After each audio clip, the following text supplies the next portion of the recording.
All right, so now we're gonna work, so again, free throw line extended is here. The wing is in between free throw line extended and the corner. So this is corner, wing, there's free throw line extended and slot.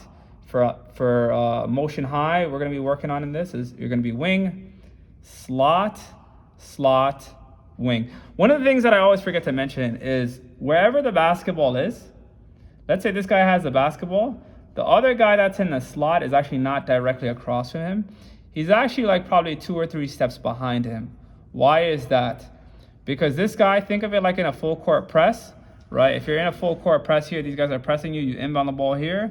The guy that steps in for the inbound, the guy that steps in from inbounds is always below the basketball, because let's say he doesn't have this angle across because it's gonna get picked and stolen. He can always give an easy bounce pass behind him as a way to relieve pressure, right? So that's the same concept when it comes to this, right? So whoever's in a slot is here. This guy's like 2 or 3 steps above him, right? And it's even better because now he can also attack downhill with speed because his defender is likely here, right? So now what's gonna happen is as they move the basketball for this last one, right? And even for X, I forgot to mention, even for X is now, for the last one that we just did, and this is gonna be for pick and roll, is now the basketball, it doesn't have to be a handoff to this guy in the wing. It could be a handoff or it could be a pass, right? So if we pass it here, we cut. If we do handoff, we just switch places and this guy's attacking the house, right? But now what we wanna work is the pick and roll. Only literally 1 or 2 guys, whoever your best scorers are, so let's say 2 guys on your team are scorers, they're the only ones that can do pick and roll, right? So let's say this guy is one of the guys that's doing the pick and roll. Obviously, our big man is in the opposite side spot, right? Anytime the ball gets swung, let's say it gets swung here, it gets swung here. Now what's gonna happen is the spacing is actually the most important thing, okay? So now if the ball is positioned in the slot, what's gonna happen is this guy, we're gonna push him a little bit lower, closer to the corner. We're gonna push this guy who's in the slot. So anytime he calls ones, pick and roll or screen, we'll just call it screen. Now this guy, instead of being in a slot, he's gonna shift to the free throw line extended. This guy's also gonna shift to the corner, right? And now here's the cool thing.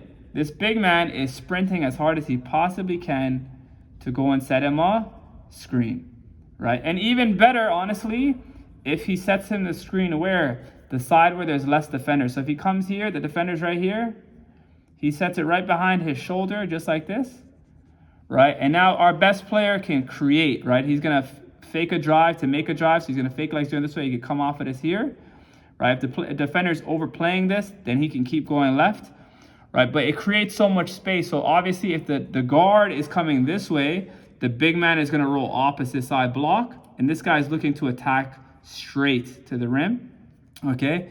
If the guard decides to go, let's say that the guard decides to go, he rejects. So let's say he goes this way and he rejects.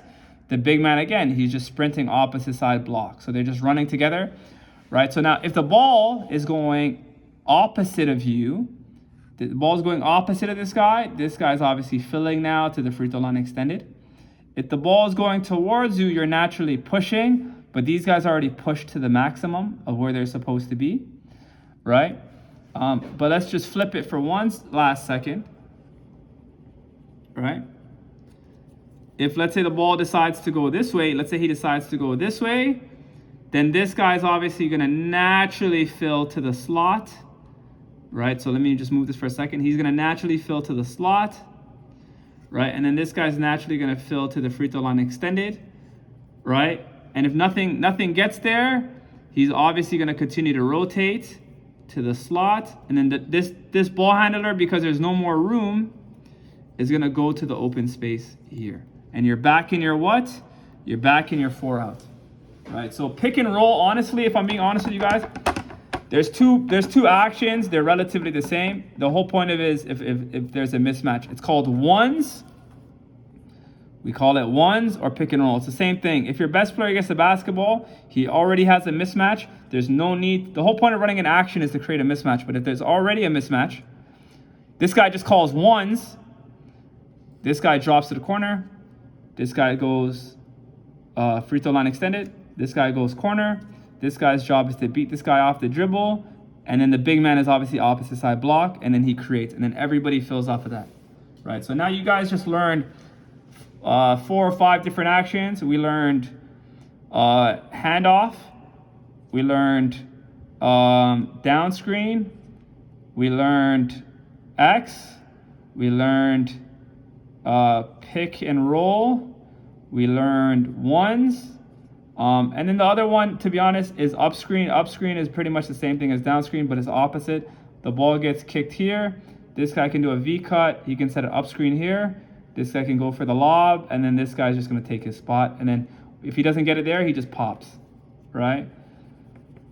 So that's the other one that we have, right? You have down screen, up screen, handoff, down screen, up screen, X, pick and roll, ones. That's already 7 right there, right? And this is something you can practice within 15 to 20 minutes of every practice.